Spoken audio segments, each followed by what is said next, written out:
I, Philip Joseph Pierre, I would like to be judged as being the Prime Minister, not being judged as being part of a government. We came into government that we had a manifesto and a vision and mission that had been approved by my party, by the highest body. Basel 11 has not been in existence. 50 was... Giant getting bazooka. You spraying big on to knock out mosquitoes. I have never had a joint account with anybody in my life. Not my ex-wife, not my children, nobody. And I will refer that to the Privileges Committee. What about the culture of people getting into office and not being effective? What people become Prime Minister of St. Lucia have been the most ready. Let's do it this Wednesday, because if it's Wednesday, it's Newsmaker Live. A very good evening to you. Welcome to another much anticipated edition of Newsmaker Live right here on DBS Television with me, Timothy Paulion. We'll go up until 10 o'clock this evening, at which time we'll be concluding with the clip that peaked. And during our discussion, we will be taking your calls. I have two special guests. In studio, we have the second deputy political leader of the opposition United Workers Party, Mr. Dominic Fedee. And in the United States, Washington, D.C. to be exact, we have the leader of the parliamentary opposition, Mr. Alan Chastanet, and he'll be interacting with us via Zoom as we continue to focus on an issue of immense importance, interest to you, members of the public in St. Lucia, and that is the island's citizenship by investment program and certain issues which have surfaced over the last few months. In particular, certain comments and allegations have been made by Mr. Philippe Martinez of MSR. And why the leader of the opposition is in the United States right now is primarily because he was invited there by Mr. Martinez, and that is to meet with his attorneys, and where he would have been presented with what purportedly would be evidence indicating that, among other things, our passports were being undersold. Let me say good evening to the leader of the parliamentary opposition and former St. Lucia Prime Minister, Mr. Alan Chastanet. Thank you so much for agreeing to speak with us on this evening's Newsmaker Live, sir. Great to be with you tonight, Tim, and also Mr. Fedee. Very much anticipated is your meeting with the attorneys for MSR's Philippe Martinez, and you went there on a particular assignment and because of an invitation, and we want to find out what came out of your discussions with the attorneys for Mr. Philippe Martinez. Thank you very much, Tim. I think it's a little bit deeper than that. You know, I was obviously Prime Minister for 5 years, and while I was Prime Minister during our term, I was also the Minister of CIP. I was also the Minister of Finance. And because of that intimate knowledge that I had of the industry, and also because the time when we came into government, Tim, St. Lucia, along with many of the other Caribbean islands, were on the precipice of losing our correspondent banking arrangements, as well as that our visa-free access had just come under attack by Canada.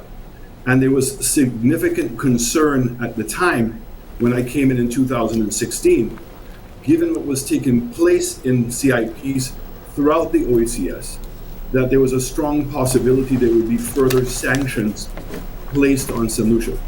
So it gave me a great insight, and it obviously remained embedded in my mind how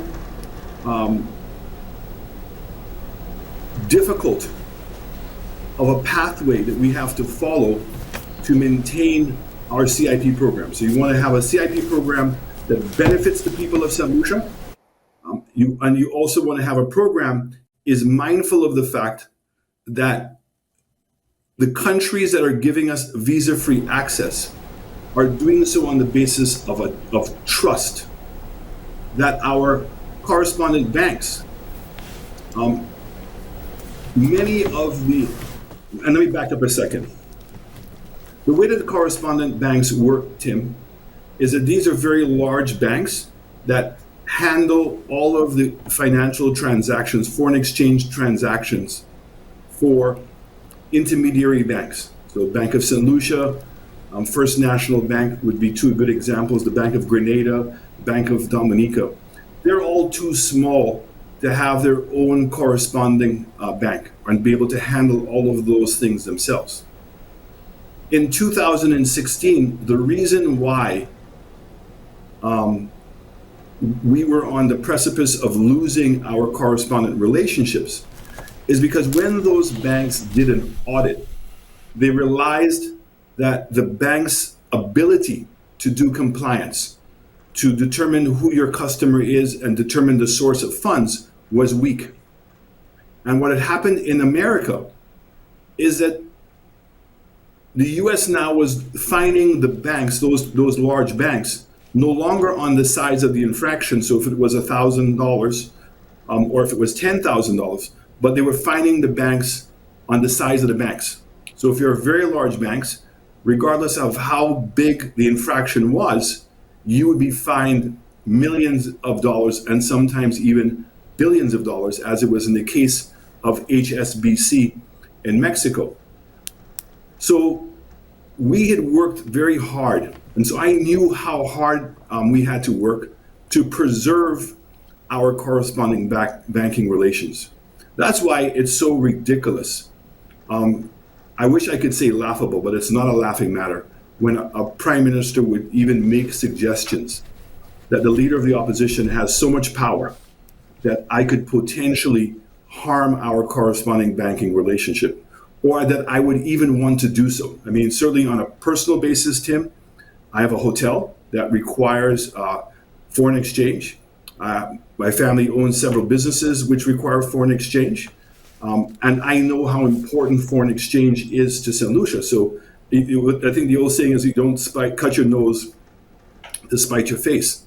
So it's a ridiculous notion that as leader of the opposition, that I have the power or even want to do anything to hurt St. Lucia. I think I heard Rick today speak about the history of anybody who criticizes a sitting government. Automatically, the response is that this person hates their country.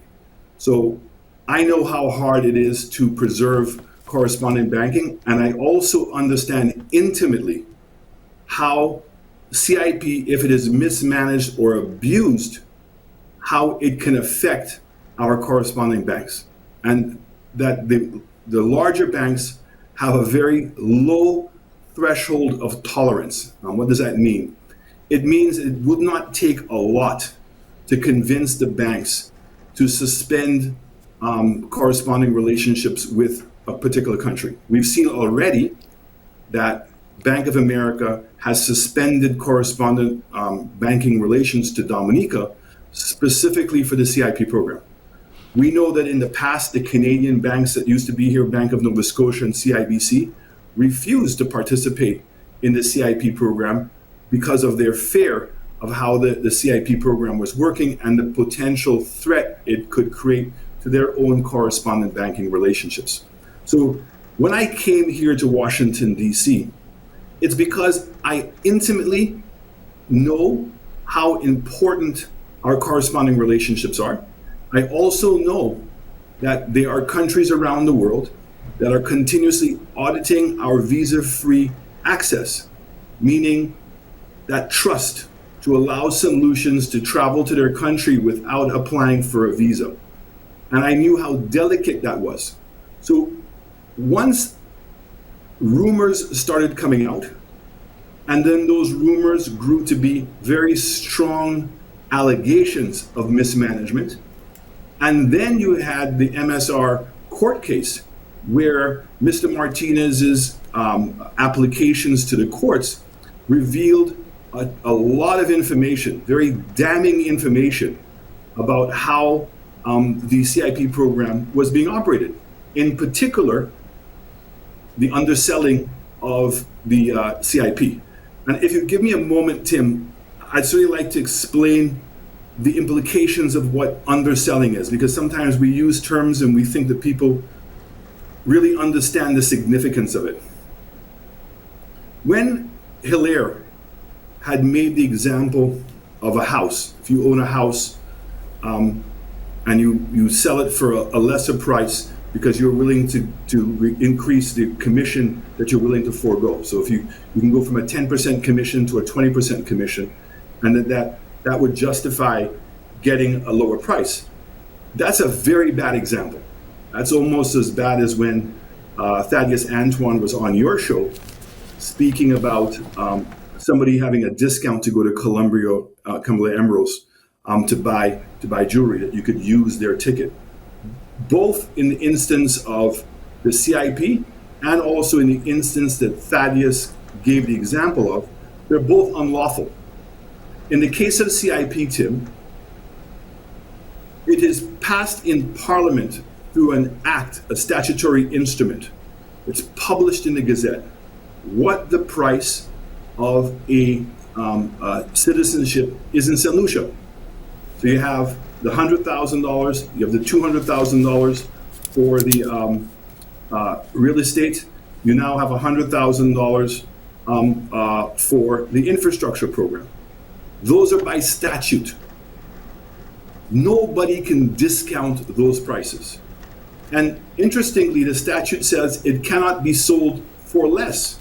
Means you can sell it for more if you want to, but you cannot sell it for less. So the evidence that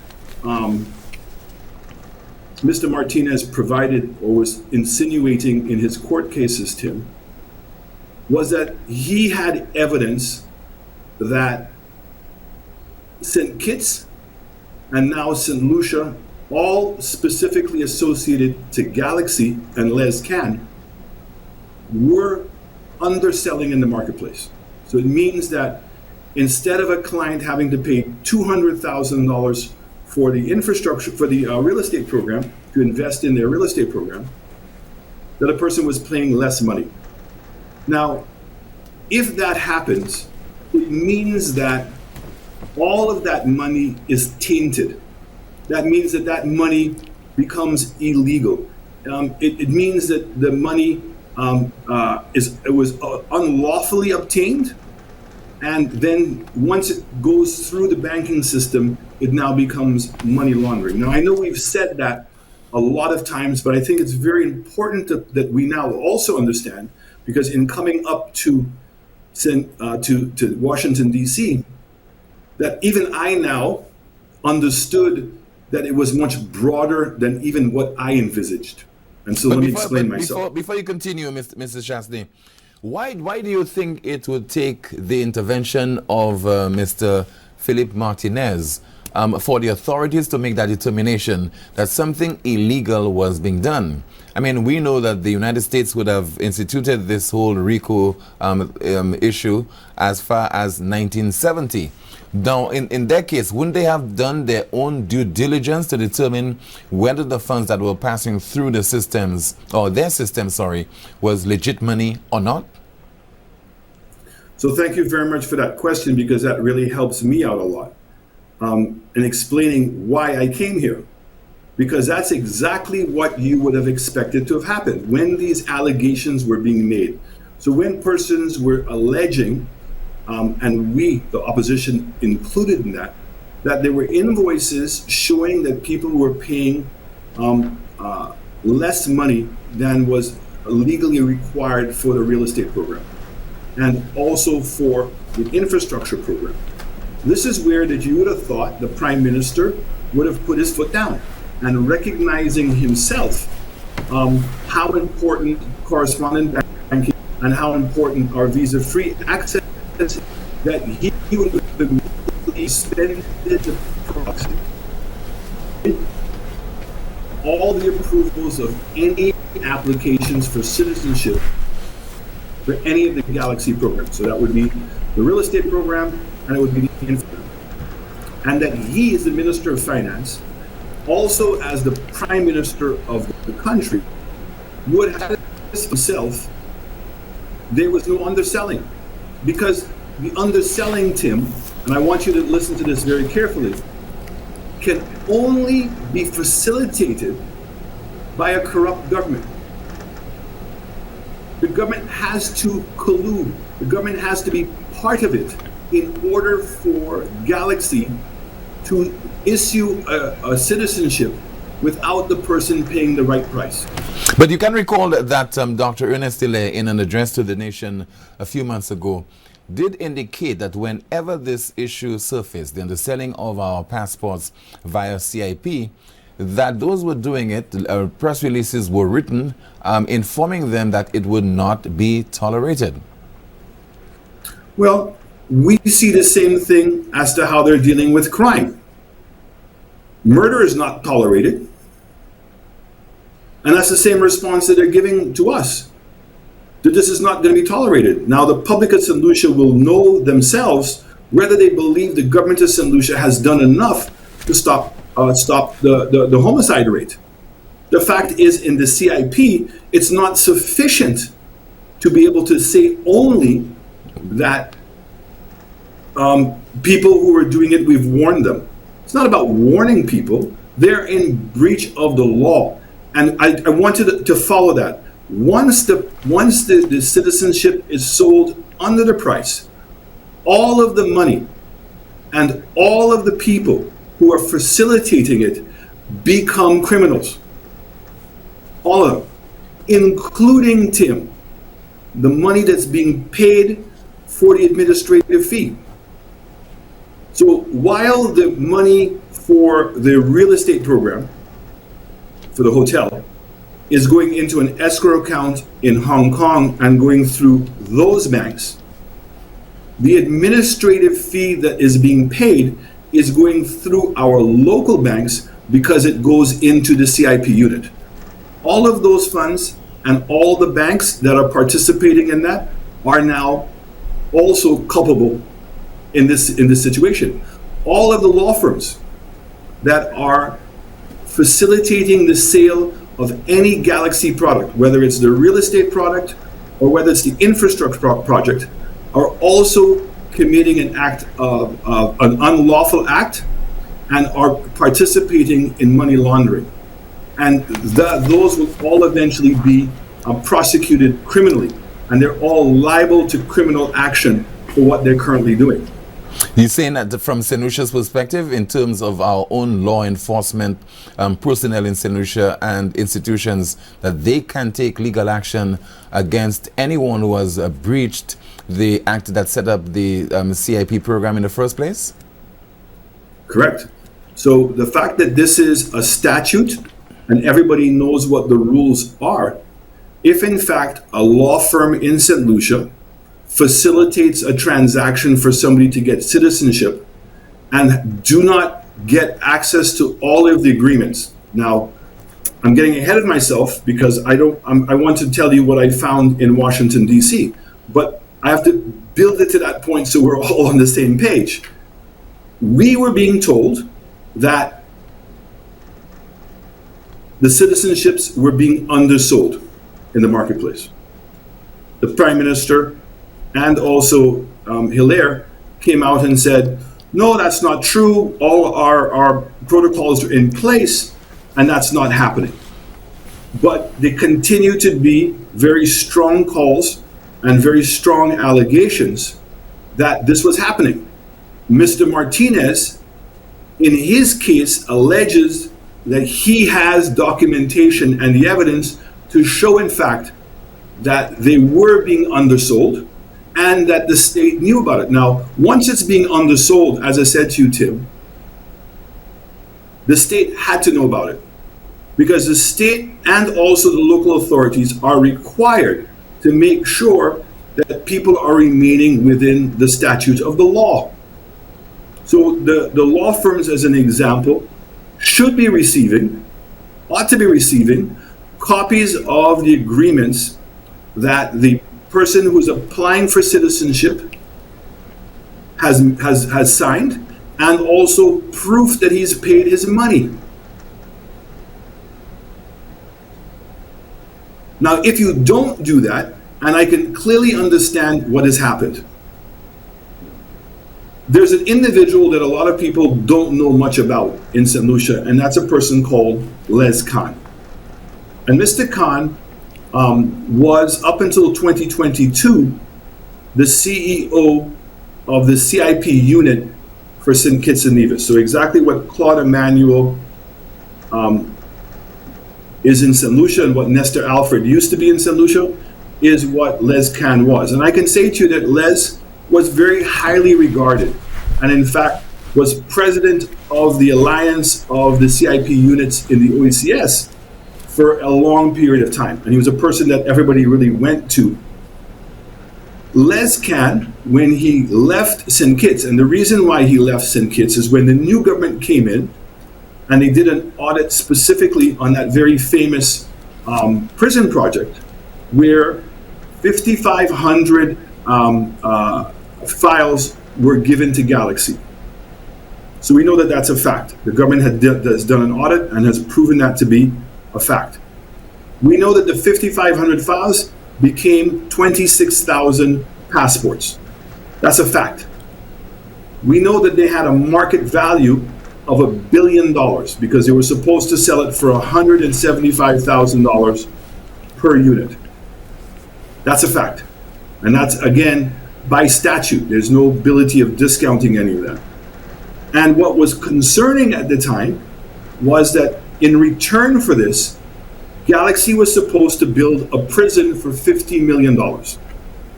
Now, automatically red flags should be going off because the question is, why would a government give a company $1 billion worth of value only to get a $50 million passport? So Mr. Martinez has been alleging is because he alleges that because they were never going to sell it for the $175,000. They were going to sell it for a lot less money. And so even if they sold it for half the amount of money and got $500 million to build a $50 million prison, it tells you that there's something fundamentally wrong. What do we know is that the prison has never been built. So Les Can was let go as being the CEO, and he then became the CEO of Galaxy. Now, here is a man who was the head of the CIP unit in St. Kitts, and he now leaves and goes to the company that he was overseeing while he was the CEO. And he comes to St. Lucia. And I know for a fact that he became very close friends with Thaddeus Antoine and with some of the other lawyers in St. Lucia. And he also became very close to Minister of Investment, Hilaire. And they became a very close group of people together. And you started seeing now in Galaxy a lot of the same programs that Les Can had implemented when he was the CEO in St. Kitts. All of a sudden now, we're seeing the same thing in St. Lucia. Now, But you will agree, Mr. Chasney, that people are not guilty by association, and one probably should not read too much into what you're claiming there, that those people were associates. We have no way of proving that indeed that there was any kind of collaborative engagement involving the individuals that you made reference to, or any kind of collusion for that fact. Quite the contrary. You'd imagine as leadership, I would get a lot of information. So I do have a lot of information made available to me, not on this trip, but even prior to coming, as to the closeness of the relationship between Les and Timothy by Thaddeus, and also by the number of trips that they took together that were funded by Galaxy. We saw a lot of things, and even when you look at the program, Tim, in St. Lucia, almost a replica is in St. Kitts with the prison program. So I want you to know that particularly when you see the length that the government is going to, particularly the minister, in protecting Galaxy, tells you how strong the relationship is. So there's some things that you may not have pieces of paper that are going to show you stuff, but by people's actions, it suggests that there is an extremely, extremely close relationship between Les Can and all of the government ministers involved in CIP, as well as some of the lawyers involved in CIP and the CIP unit itself. Lauren Theophilus being one of those persons as well. They were leaning on Les Can. And as I said to you, Tim, Les Can came from a position of being the head of the CIP unit in St. Kitts, and he was revered as being like the guru on CIP. So I think that there was a natural gravitation to going to Les and getting advice from Les on how to set up these things, because he had run it looked like he'd run such a successful program in St. Kitts. But his tenure would have coincided with your stewardship over St. Lucia as Prime Minister between 2016 and 2021. But you did not raise those issues while you were Prime Minister. So funny enough, I never met Les Can. The Les Can was dealing directly at the CIP level. So when I participated in CIP events, it was really more as a speaking engagement and speaking about the country and why people should be investing in and wanting to become a citizen of St. Lucia. But the actual details of running it, I was not there. But even if I had met Les Can, I did not know any intimate details of how Les Can was running St. Kitts. I always knew that St. Kitts, like most of us, was the first CIP program. That we all knew that St. Kitts' economy is heavily dependent on the CIP program, and it's always still considered to be one of the more successful ones, despite the fact that there have been a lot of allegations as to how that program was being run. Mr. Former Prime Minister, can you guarantee my audience that whilst you were Prime Minister of St. Lucia and the CIP program was very much in train, that there was not any kind of underselling of our passports? Can you guarantee us that? I can guarantee that. I mean, and I was very grateful. I was very comforted that when Hilaire did do his presentation, at least he was honest enough then to admit that when they came into government, they found the escrow account. And that he also indicated that they had found and reconciled that escrow account. Now, remember, Tim, in our tenure of the 5 years, we only added 800 new citizens to St. Lucia. And Galaxy was a very small portion of that 800. So I think that's a very important fact. We're now being told that the government of St. Lucia, and I can now say it factually correct, that the government of St. Lucia has allocated 6,000 files to Galaxy for the real estate program and 7,000 files for the infrastructure program. So that's 13,000 files. That means that that's going to be somewhere between 36 to 56,000 passports.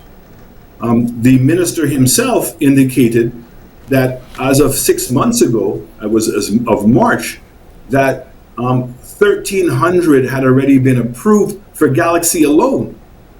So we're talking about that this government has come in a very short period of time, and they claim at the same price. The only price that they lowered is they lowered the real estate program from $300,000 to $200,000. That they've now sold, I mean, a quantum leap from what we had been selling before. But I can reassure you that under our administration, the CIP program was run perfectly well. Just take one simple fact, something that this government wants to keep dismissing as being important.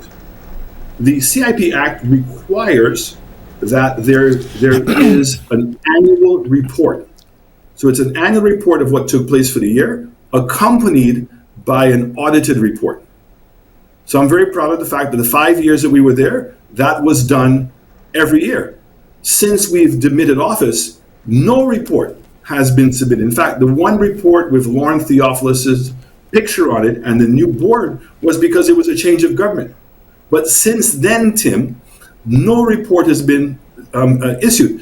I listened to several interviews recently with Hilaire, where he's saying to the people of St. Lucia, there's going to be an organizational audit. Who the hell wants an organizational audit of the CIP program? What we want to know is where the funds are. Where's the funds? So we want an audit of the escrow account. Is it all the money that's supposed to be there? Is it there? And did everybody who was supposed to contribute to it contribute the right amount of money? And meanwhile, again, when Hilaire gives this nonchalant kind of answer and says, oh, the money doesn't belong to the people of St. Lucia, it doesn't belong to the government, it belongs to Galaxy. That's absurd. There's an agreement. It means the money goes into an escrow account and not directly to Galaxy to make sure that the money is only spent on the hotel. And so the government of St. Lucia is supposed to see a hotel built in St. Lucia, and Galaxy is only able to draw down on once it's accounted that it's spent the money. That's a very different scenario than saying the money doesn't belong to the government of St. Lucia. That means he has no intentions of trying to hold Galaxy accountable for that money. On the infrastructure program, we don't know where the money's going. So in the case of the prison project in St. Kitts, which I've told you is exactly the same as the infrastructure program, in the case of St. Kitts, the money went to Galaxy, not into an escrow account. I mean, I heard the Prime Minister, Drew, trying to explain what happened, and the reporter kept saying, well, the money's in an escrow account. He says, well, it's supposed to be in an escrow account. It's not in the escrow account. Galaxy collected all the money, and this is a program that was designed by Les Can. He is the main architect behind all of this. He is the brains behind of this whole new Galaxy scheme that we're seeing. Let's deal now with the specifics. Why you went to Washington, D.C. Was to meet the attorneys of Mr. Philippe Martinez of MSR. What was presented to you during those discussions? So again, let me reinstate. I went up because of my intimate knowledge of CIP.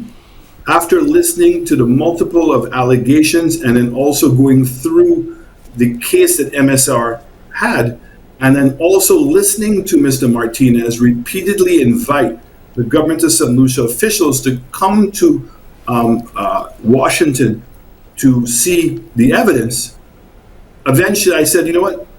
The responsible thing for me to do as the leader of the opposition is to go.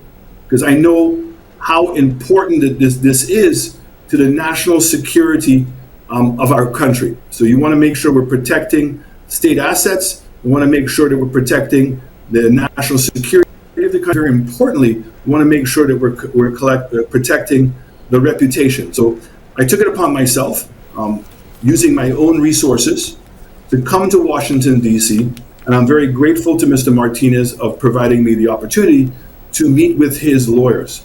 And I have to say, too, it was a long meeting. His lawyers could not have been more cordial and more blunt. I mean, they provided and downloaded a lot of information to me. And I was accompanied at the time by Guy Joseph. And the two of us sat there because we had to go through a lot of documents, and we listened to a lot of hours of tapes. Now, I want to say this to you, Tim, very clearly, and to your viewers.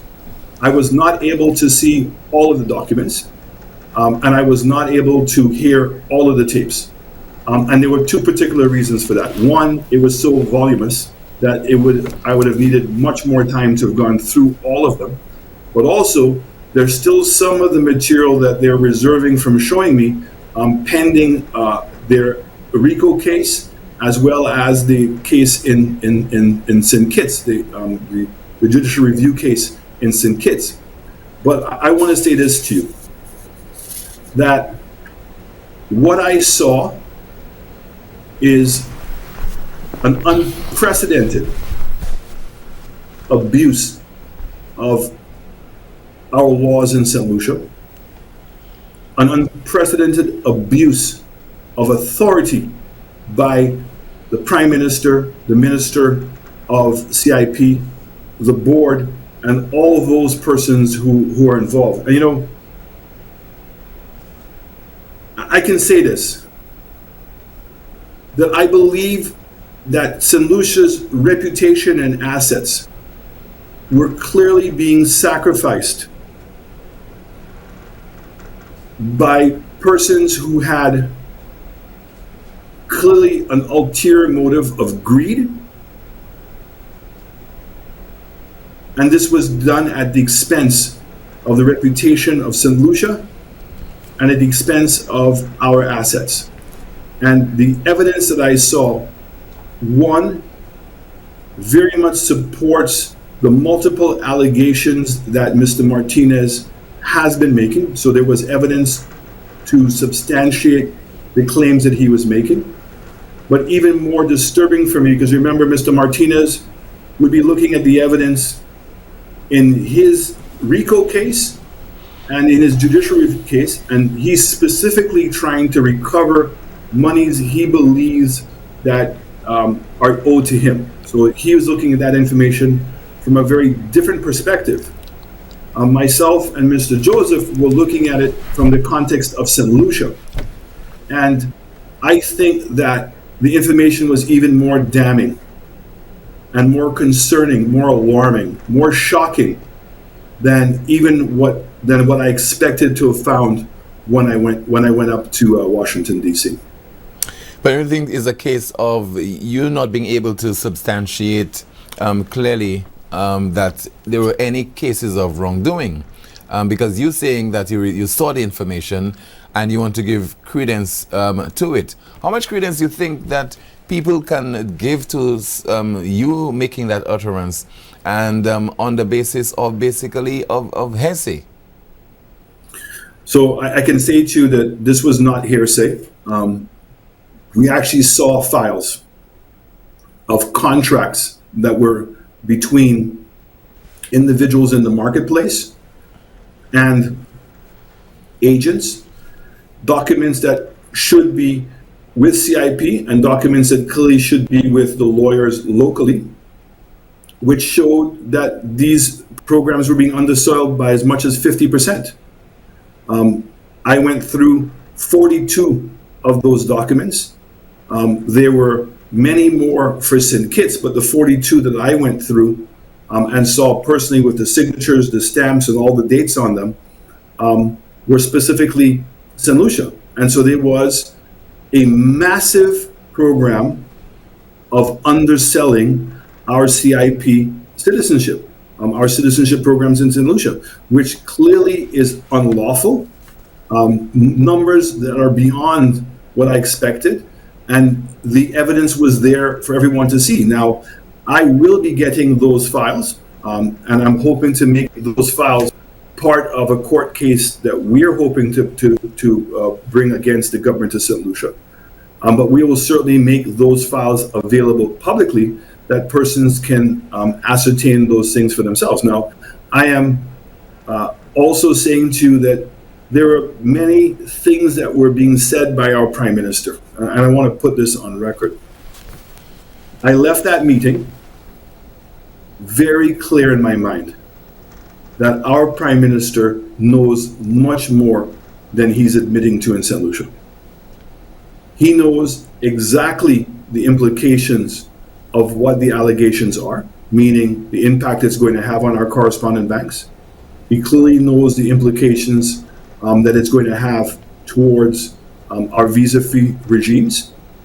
He had clearly understood, from what I heard, the reputational damage that this can do. Well, what was really, I mean, I'm going to use that word a lot tonight, alarming and shocking, was that his concern seemed to be less with the reputation of St. Lucia and more with the protection of Claude Emmanuel. I can say to you, Tim, and to the listenership, that the evidence is absolutely there to substantiate the claims by Mr. Martinez that Mr. Emmanuel came up to Washington, D.C. to clear his own name and also to try to clear the name of the Prime Minister. And that the Prime Minister knew that he was going up and was briefed after he came back. So there's no playing around with this. There's no mixing of words. The Prime Minister clearly knew what was going on. The numbers of files was absolutely substantiated in Mr. Emmanuel's visit up to Washington, D.C. So all the evidence there is there to substantiate and support the allegations that are being made by Mr. Martinez. I mean, it was just incredible. Also, what was available for us to understand is the subpoenas to the Bank of America and the implications that is going to have clearly on our correspondent banking relations. And my understanding is that there will be information by Mr. Martinez very soon on the details of that Bank of America finding. But I can say to you, even without that, Tim, there's clear evidence that the citizenship program is being undersold, that this is being done and is colluded, meaning that this is not something that the minister or the prime minister don't know about. They know exactly what is taking place. I also got information to substantiate that there is a draft MOU with the government of St. Lucia and Galaxy for the infrastructure program, and that program is not being done in the Ministry of Infrastructure, but that program is being executed by the Ministry of Economic Development. And that agreement has not been signed as yet. So there are a lot of things that the Prime Minister has bold-faced lied about. And the evidence to show that he lied is there. And I was really shocked in listening to the tapes and looking at the documents that were presented to us. I mean, if you can give me a moment, or I don't know if you want to ask a question at this point, Tim.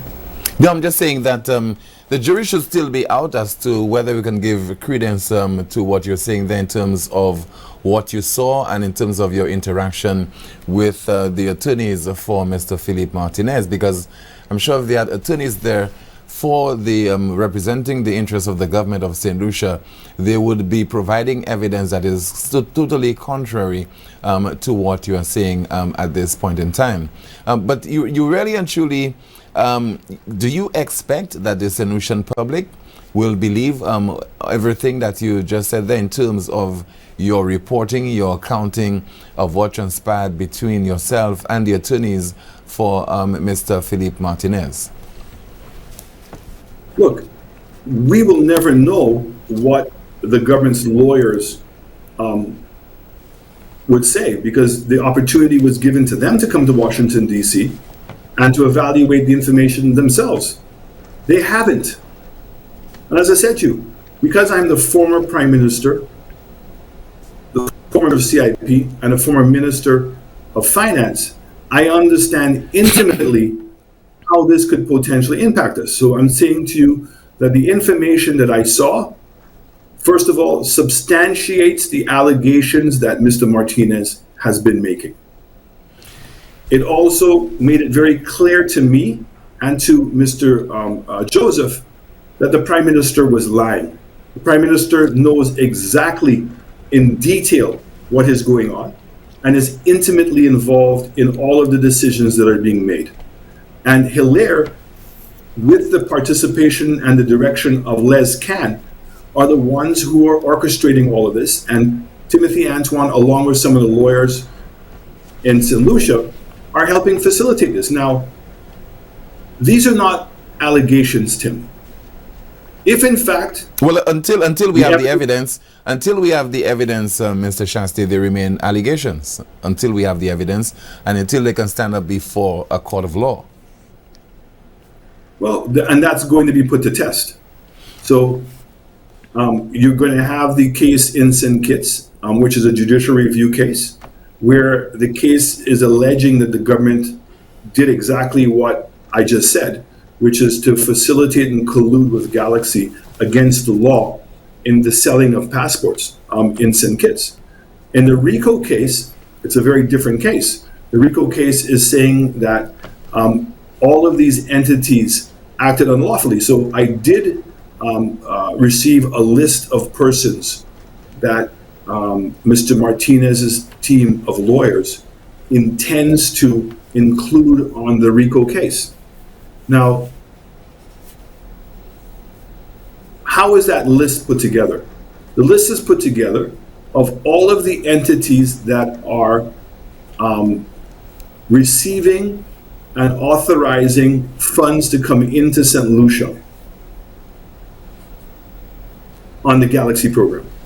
So if in fact Galaxy is underselling, it means that they're acting unlawfully. Once that money goes through the banking system, it becomes now money laundering. That illegal money, tainted money now, wherever it goes, all of those persons involved are equally complicit in it. So, we've seen it with bank robbers. A person may not have been in the bank at the time the robbery was taking place, but if they allowed the person to stay at their home, if they allowed the person to use their car, if they allowed the person to put the money into their bank account, they all become complicit. If they lied for the person, they become complicit. So the names of the persons that are probably, I have to tell you, shocked by some of the names that I saw there. I know these people personally.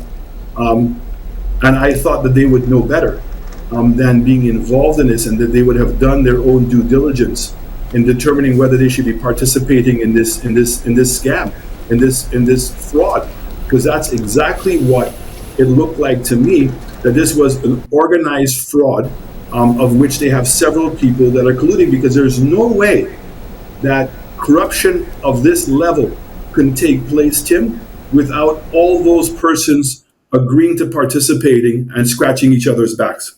You have promised to take legal action against the government of St. Lucia as far as this CIP issue is concerned. How soon are you planning to do that? So I'm getting back to St. Lucia. I'm already, the lawyers have agreed to send me some of the documents within the next 10 days. I will send those documents over to my lawyers. I already had a conversation with my lawyers, briefing them on what we have found. Now, I'm going to say this to you, that we were talking about filing a judicial review case. I'm not so sure that a judicial review case is sufficient to stop this government. I'm very concerned, and all St. Lucians should be equally concerned with what is going on and the lies that are told to all of us. Now, many of us see it for ourselves, Tim, that these are lies. When you try to add things up together. So when a government, let's take an example. When the government tells you, the Prime Minister tells you he doesn't know whether in fact Lauren Theophilus has resigned or not. That's an absurd statement. That's a lie. That's a blatant lie. That's disrespecting the intelligence of St. Lucians. When the Prime Minister and also Hilaire are telling you they cannot tell you how many files that have been approved, meaning allocated, they can only tell you how many were approved. These are the assets of the state. And then for Hilaire to tell you that he has to go and get permission from Galaxy to get approval to do that, and Galaxy still hasn't given him approval to do that, with what the firestorm that's going on in St. Lucia, that's a lie. These are all blatant lies. When the Prime Minister wants to say to you that I hate St. Lucia so much that I'm trying to damage St. Lucia, it's not me, Mr. Prime Minister, that's damaging St. Lucia. You are. When these allegations came up and there was enough proof to suggest that they might be true, the possibility of them being true was there, you owed it to all of us to go to Washington, D.C. and verify the information yourself. If you are independently minded, meaning if in fact you are not part of what's taking place. But the evidence that I saw and what I heard clearly shows the Prime Minister knows. Let's take one other example, Tim, if we can. You had this situation where Mr. Martinez alleged that he was in dialogue with lawyers, or his lawyers, Mr. Martinez's lawyers, were in dialogue with lawyers in New York to try to settle this matter. You're familiar with that, right, Tim? Mm-hmm. Yeah. So, first of all, Claude Emmanuel went to Washington, D.C., and no one knew. It's only when Mr. Martinez revealed that he had gone to Washington, D.C., that a statement came out by Mr. Emmanuel on the letterhead of CIP saying that he went up to clear the name of the unit. He didn't bring any lawyers with him. He was never able to prove or say otherwise that, well, who gave him permission to go up there? Clearly Hilaire said he didn't give him permission. We don't know who the chairman of CIP is, so we don't know who to ask at CIP as to whether he had permission to go up. The Prime Minister now has since come out and said that he was acting on his own, and he did not go up there representing the government. But yet, he was taken to court in this RICO case as Claude Emmanuel in his position as CEO. The CIP unit was not taken to court. The government of St. Lucia was not taken to court. Claude Emmanuel was taken to court. So I'm asked a question for the general public. If Claude Emmanuel did something wrong personally, should the state be paying for his legal fees? But we've now confirmed that the lawyer that's representing Mr. Emmanuel, that his fees are being paid for by the CIP unit. You heard that as well, Tim? The Prime Minister confirmed it. Okay. So the CIP unit is a statutory body of St. Lucia and is 100% owned by the state. So it's a state institution. So if by extension the CIP unit is paying for the lawyer in New York, by extension it automatically means that the government is paying for the lawyer. So now to say that this lawyer in New York is acting on his own and reached out to Mr. Martinez's lawyers to an attempt to try to settle this matter, and the Prime Minister is saying he doesn't know, he's not involved. And I heard Hilaire saying the same nonsense, that he doesn't know that this is two individuals having a conversation by themselves. How stupid do they believe the people of St. Lucia are? How gullible do they believe the people of St. Lucia are? And in fact, when I say that this government has been acting unlawfully, egregiously, with arrogance, that's the kind of thing that they're doing, where they're doing something and they don't want it to man up to it. Instead, they want to play the blame game where I don't know what's going on. I can say to you that the evidence of the letters and the audio tapes that I heard all absolutely confirm that the Prime Minister, Hilaire, Claude Emmanuel, all of them know what's going on. Claude Emmanuel went up to Washington, D.C., absolutely with the permission of the Prime Minister. And the Prime Minister knows everything that took place while he was in Washington, D.C., and all the different people that he met. I saw the evidence to confirm that. I saw a letter that I'm hoping that Mr. Martinez will give me a copy of, because I think that letter will settle matters for all, because it's a letter from the lawyers in New York in response to Mr. Martinez's first offer of $9 million. And the letter clearly states that they were writing on behalf and in the knowledge of the Prime Minister. So all I can say to you, Tim, is the evidence was overwhelming. I believe that this evidence will be made public very, very, very soon. Mr. Martinez's lawyers have promised to send me copies for ourselves, and that will make up part of our case, and we will use those documents to file in the case in St. Lucia. But I'm not going to wait.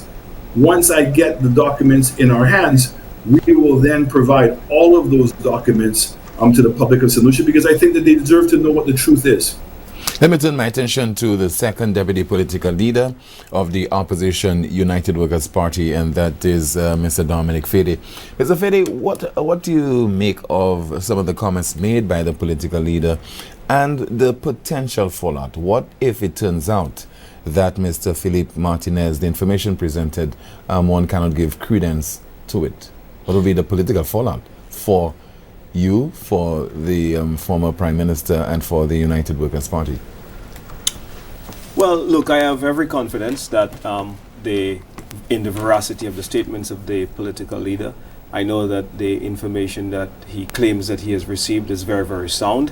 You have seen consistency on our side. The people who are circumventing, the people who are going around, the people who are trying to divert and to avoid certain questions, it's not us, it's the government.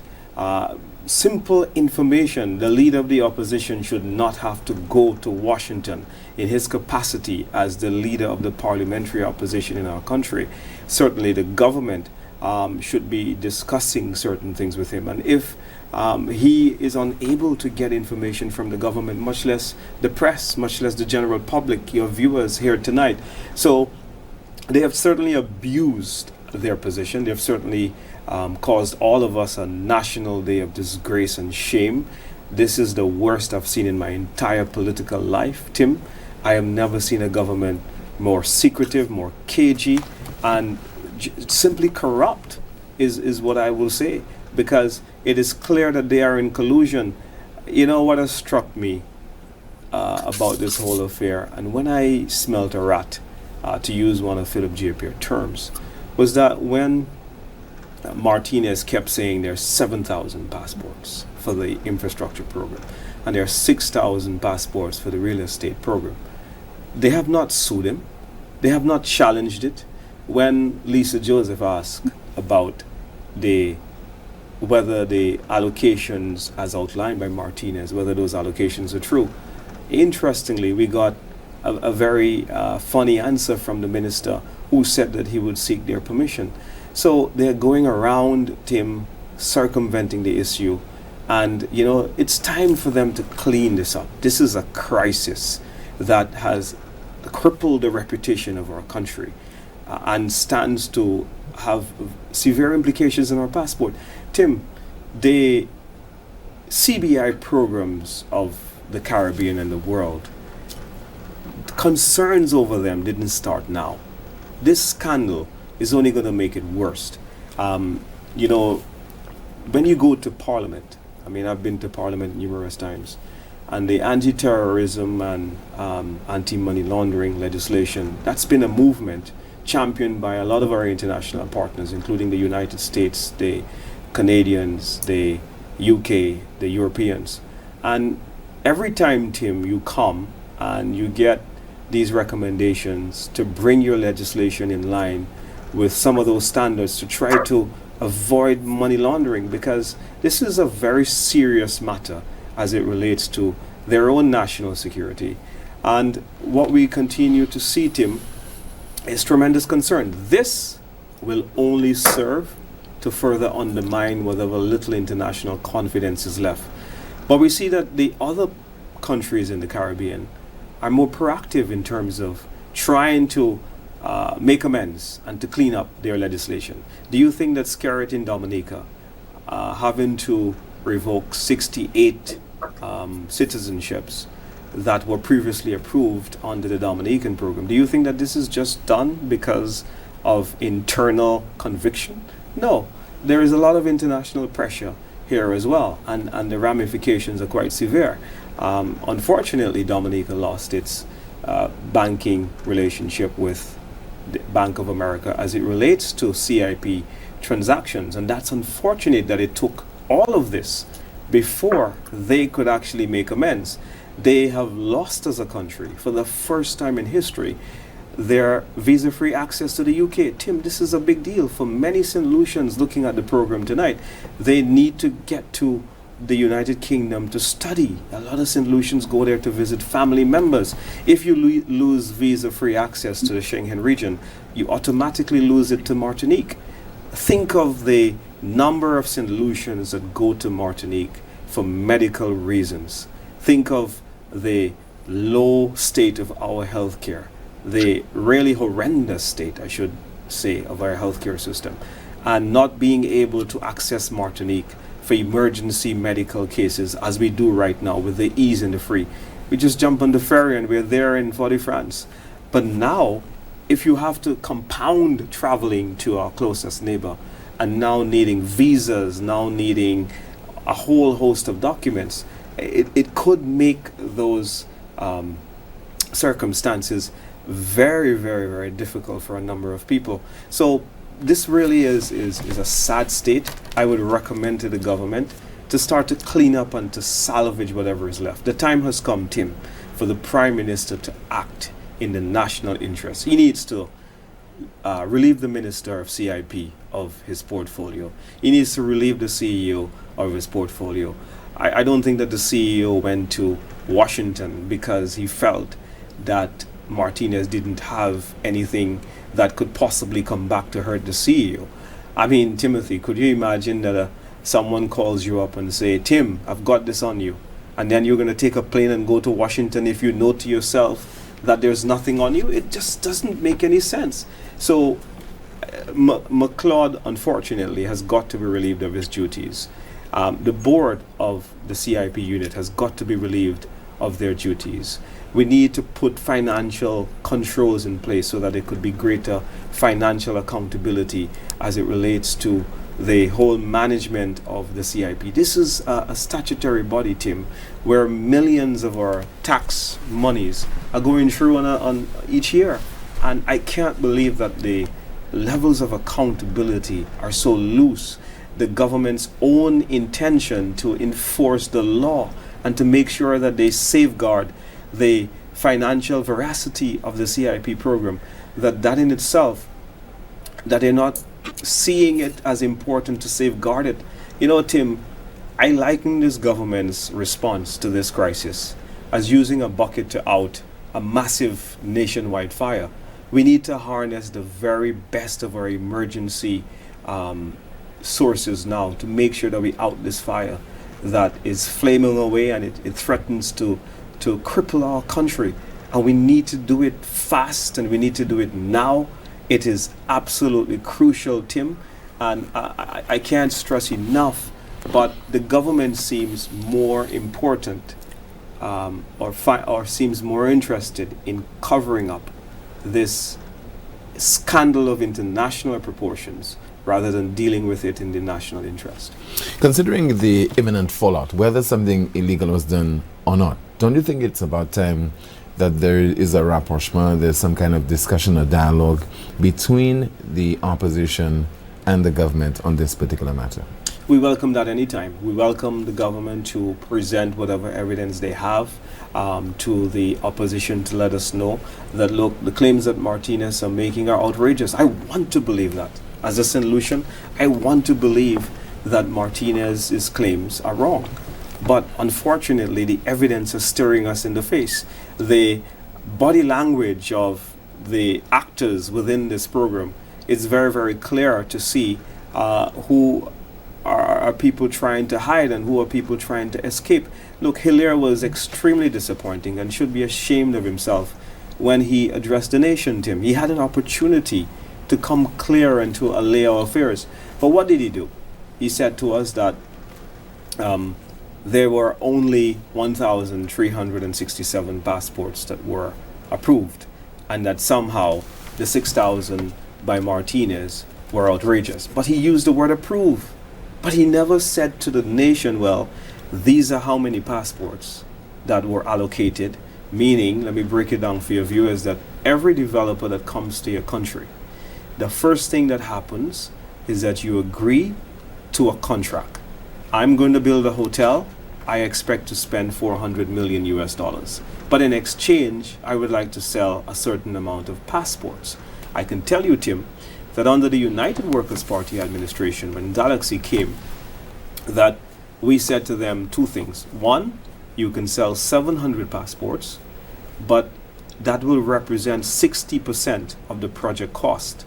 The other 40% of the project costs, you have to raise that money via commercial banks. So in other words, you need to seek your own financing. Because the United Workers' Party administration, we've always had our reservations about just using 100% solely our passports to develop hotels for other people to own them in the end. In fact, that's bad business sense. And so if you look at how we've dealt with all of them, we've always had the investor to put some skin in the game. Now, what is concerning to us is that how did it get from 700 passports to 6,000 passports? 6,000 passports, Tim, at $200 a pop. I mean, I keep saying passports, but I mean files or applications or families. It would mean that at least, let's say the minimum application was one, by $200,000, means that the government gave Galaxy $1.2 billion in revenue to build a hotel that is costing $400,000. Now, if you check the Prime Minister's... 400 million. 400 million. If you check the Prime Minister's budget speech in the last budget, he said that the project at Galaxy was going to cost $1 billion EC dollars, which is just below 400 million EC dollars. So we know for a fact that the Prime Minister has accepted that the project cost is only $400 million in the ballpark range. How did the revenue get to 3 times that amount is what the government is failing to explain to the people of St. Lucia. Stop hiding behind corporate contracts. That's absolutely ridiculous. And in light of this, Tim, I think we need now to institute a Freedom of Information Act in our country. It's just too difficult to get information. And we've got to now open up the country so that the citizens that are watching this broadcast, that whether Galaxy likes it or not, that they can write, and they have the right, and they are empowered by law and legislation so that they can get the requisite information they need. The press, their hands are tied because the government is not asking their questions. I mean, it's really, really terrible. So this has taught me a lot. The real estate program needs overhauling. The CIP Act has allowed the minister to get away scot-free. There are no penalties in the CIP Act. So that's why the minister feels comfortable of not making public, Tim, or bringing to Parliament 2 years of outstanding CIP reports. And so a lot of things need to happen. I believe now, instead of the minister, whoever, whether it's Flabo or Labour, that the minister should not be able to pick political cronies and put on the board to do his bidding. What needs to happen now is that the minister needs to then write to certain civil society groups like the Chamber, like the Banking Association, and ask them to send representatives so that we can have a wide range of professionals that are going to run this board properly. We need to improve the governance. This has been a total abuse of this situation. And I listened to the callers to your show during the day, the Newspin callers, and they are extremely peeved. They are outraged by everything they continue to hear from the government. I mean, the Prime Minister was appalling. It was shameful to watch a head of state behave as he did on the market steps to suggest that Alan Chastanet could, where he is as the leader of the opposition, without control of the police, without control of the levers of power, would overpower the government and end the banking relationships. It's as atrocious, these public utterances that is coming from the government. And it really is very, very sadly. What he'll do right now is to put the telephone number on screen so that you can call with your questions and comments for my guests. Once again, Mr. Alan Chastanet, leader of the parliamentary opposition, who is now in the United States and communicating with us via Zoom. And in studio, we have the second deputy political leader of the opposition, UWP, Mr. Dominic Fedee. So as soon as we can, we will put the telephone number on screen so that our viewers and listeners can call with their questions and the comments. We'll try to be as brief as possible. Mr. Leader of the opposition. Okay, we have a call on line already. Let's take that call. Good evening to you. Newsmaker Live, you're on the air. Good evening, Tim, and good evening to your Hi, good evening to you. Opposition. Quick contribution, either comment or question. Quick contribution, please. Go ahead. Quick contribution. Tim, I listened to the leader of the opposition, and it's clear that this Labour Party government is corrupt. They were trying to make it seem like Martinez was only making up this thing. He had no proof. And Mr. Martinez, invited Unesile and the Prime Minister to come to Washington, D.C. to see the evidence he had. They refused. They call him a fraudster and all kind of stuff like that. Now that the leader of the opposition saw the overwhelming evidence, and I will take it, that the leader of the opposition doesn't have no reason to lie to the people of St. Lucia. He's a St. Lucian first and foremost. He loves his people. He loves his country. And the fact that he saw the evidence of corruption by this Labour Party government, every St. Lucian should be embarrassed right now, and every St. Lucian who are a patriot, who love the country, forget red or yellow or blue, should call for the resignation of the entire Labour Party government once and for all. Have a blessed night, James. All right, thank you so much for calling. Let's continue with your calls. We have another caller line. Good evening, Newsmaker Live. You're on the air. Hello, good evening. Hi, good evening to you, caller. Mr. Prime Minister and Mr. Former Prime Minister. The former Prime Minister. He's still my Prime Minister, don't him? And assistant. What is Deputy political leader. Political leader, right? Question is, I listened to when the Prime Minister was being interviewed, and he said that he has no lawyer who sent any, who made any negotiations on his behalf or the government's behalf to the other side. And he said he knows nothing, absolutely nothing about what is going on. We are hearing that negotiations were made for to see what can be done so that St. Lucia will get out of that dirty water. And so therefore I am hearing now that the lawyer is actually in America and negotiating on St. Lucia's behalf. So why are we being told all the time that the government knows absolutely nothing? And it is making persons who don't know what's going on, the people are believing otherwise. Now they're looking at it as if it is the opposition leader that has the problem and he is going to try to get our country in problems. Right now, I want to know, my question to you is, what do you think can be done to overturn what has gone on? Because, question again, how many passports were given to Gandhi? How many in total? Okay, thank you so much. Well, we don't know because the minister wouldn't tell us. He has only told us how many have been approved, but he has not said how many the government has given in the initial stages of the contract, and then how many has been approved, how many applications are pending. All this information the people of St. Lucia deserve to know. You have a caller 9. Good evening to you. Newsmaker Live, you're on the air. Good evening. Hi, good evening to you, caller.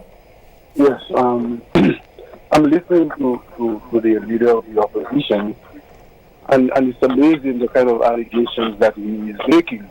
But my problem is there's no evidence, and he wants the nation to believe all what he's saying. But where is the evidence? So what is the point of all of what he's saying at this time that he cannot present the evidence? Why does he wait until he can present the evidence? For me, all of what is being said here with no evidence is just a bunch of talk. Let us say things that we can substantiate. Let us say things at the time that we can substantiate it. Because right now we have the whole nation, listening to him, and he's saying all kinds of things, and he's not able to present the information. So that is my contribution. Thank you so much for calling. Mr. Leader of the Opposition. Yeah, well, there's nothing that I said here tonight that I cannot substantiate. And the evidence is available to me and will be made available to the general public. But again, let us remember, how many letters have I written, open letters have I written as the leader of the opposition, open, to this government, warning them about what's going on with the CIP program. I was one of the first. At that point, we have a call. Okay, we lost the call, but continue. I was one of the first to warn the country about the integrity of Hilaire. When it came to Jafali, when it came to Range Rover, the Rover Gates, when it came to the joint accounts, when it came to what has happened with West Indies cricket. And in fact, Hilaire took me to court on defamation because I alleged that he did not have integrity. I question his integrity. I can say me tonight that he is a fraud.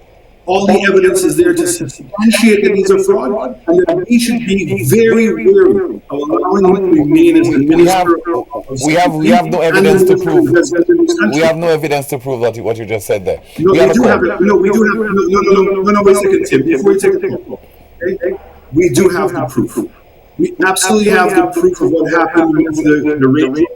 We absolutely have the proof from the Auditor General. The Auditor General that did an audit and showed that there was an account illegally opened up in the UK with Jafali, and that how that money was spent is suspect. We know that. We know that the allegations against him by West Indies cricket were made public. And we now know today, we have all of the evidence to show how he's running the CIP program and the disaster that this country is in. And what I'm here tonight to do to is to warn and raise the alarm bells one more time to our civil society, to solution, that this government is blatantly lying to all of us. We don't even need Mr. Martinez there to know that. Getting the evidence from Mr. Martinez, as I said to him, was shocking, alarming, and disturbing. The fact is that I do not need that evidence to be able to say what I had to say tonight. All the evidence is there. We have somebody who's holding on. Good evening, Newsmaker Live, you on the air? Good evening, Tim. Hi, good evening to you, caller. Good evening to your guests. Good evening. Good evening. Tim, the Prime Minister that I know, the Philip J.P. that I know, is no fool. Everybody knew that the former Prime Minister, the leader of the opposition, was in discussion with Mr. Martinez. Okay, caller. So hold on. Let's talk about things we know. Don't say things that we don't know. Don't say everybody know or knew that they were having discussions. We don't know that, sir. Okay? Let's talk on this the fact. We don't know. Okay, let's deal with the facts. I'm saying to you, based on the character of Mr. Martinez, Philip J.P. as Prime Minister of St. Lucia would have never allowed any lawyer to negotiate with Martinez. Caller, you can't speak for the Prime Minister, can you? But I know the character. No, caller. If you hold on, caller. The point is, I'm just saying to you, if you have an opinion, voice it, but don't tell me that you can speak for the character of the Prime Minister or anyone, sir. Don't do that. It doesn't make sense. It doesn't make sense. So I want to take it one step further. I want to bring the caller's attention to Andre Paul's show, right? Andre Paul's show. The leader of the opposition is making... Yeah, hold on, caller. Andre Paul as the Prime Minister. Is it true that you instructed Emmanuel's lawyer to make a deal with Martinez? He said lawyers talk to lawyers. What does that mean, caller? Lawyers talk to lawyers. No lawyer was speaking on his behalf. He said that no lawyer was speaking on his behalf. And he said lawyers talk to lawyers. Can I continue, please? Go ahead, caller. Recently, team, we had a situation where the leader of the opposition, just before the World Cup, Cricket World Cup, made a video trying to hold on. I hate to do that, but let's talk about the issues before the CIP and so. No. Caller, no, don't do that. Let's talk about caller. Hello. That would be like me asking about the sick out at the French embassy. I'm trying to be as patient as possible with you. I'm just saying, let us deal with the whole CIP matter. What the leader of the opposition said, what the second deputy political leader said on CIP. Let's keep it on that particular issue, sir. Okay. If we're going to keep it on CIP, it is the Adam Shastri administration who made the first mess as far as Galaxy is concerned. In what way? You had a situation where an escrow account was in St. Lucia, he removed it and put it in absolute untruth. And now you want to complain?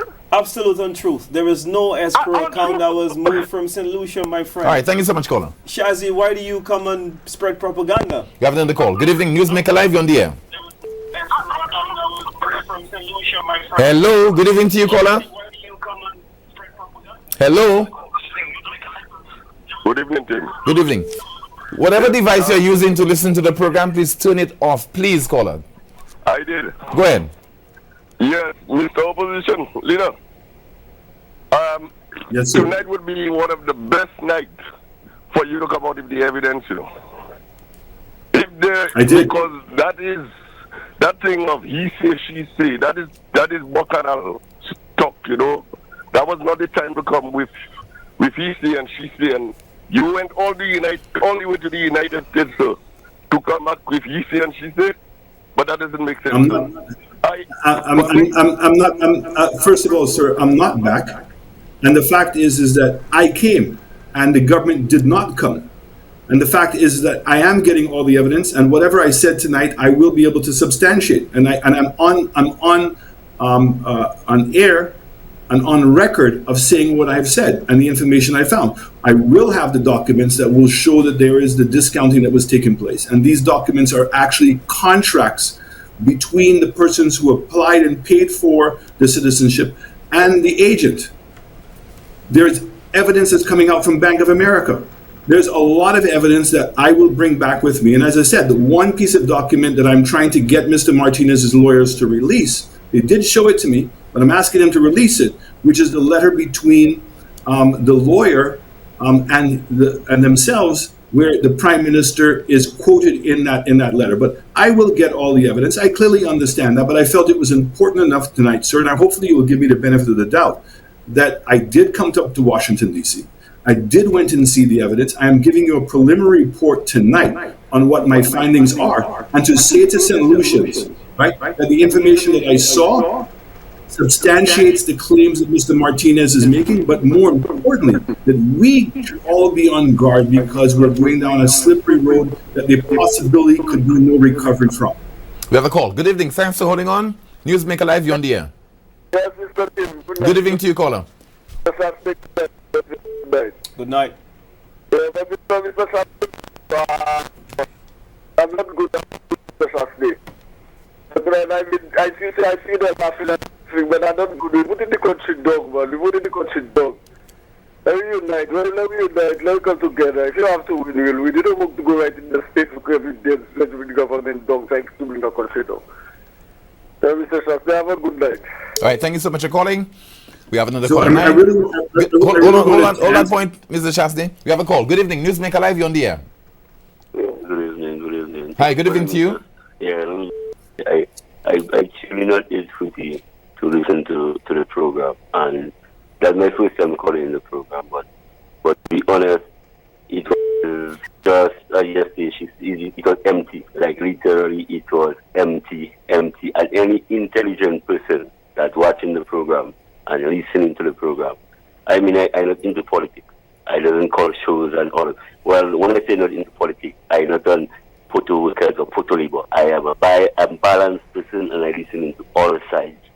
So this afternoon, when you post it on your newsfeed page, which I always follow, I say, okay, tonight I must listen to Tim at 8:30. But I did not put, hold on, caller. I did not put any such information on my page this morning. On no, this afternoon.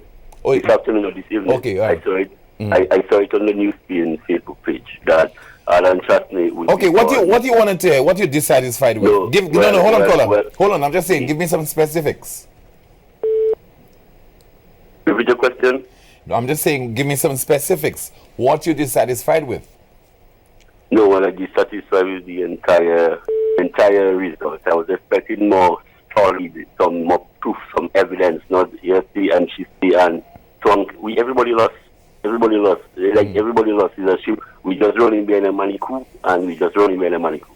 Nobody can catch. So we need more evidence. We need more, the objective of the program wasn't met, so to speak. So it was. So can I ask you a question? All right, go ahead. Mr. Shaston would like to ask you a question. Majority of listeners. Mr. Shaston wants to ask you a question. Okay, no problem. Go ahead. Hold on. So here it is. I've come and given you a report from the meeting that I came from. And I certainly would not be a person who's going to come publicly and make these allegations without having proof. But I want to ask you for a moment. If in fact what I am saying is true, do you think that the adjectives I've used are apt? Do you believe that the government has satisfied you, that there's nothing to be concerned with? Have they answered all of your questions? Well, your question is a little fast forward.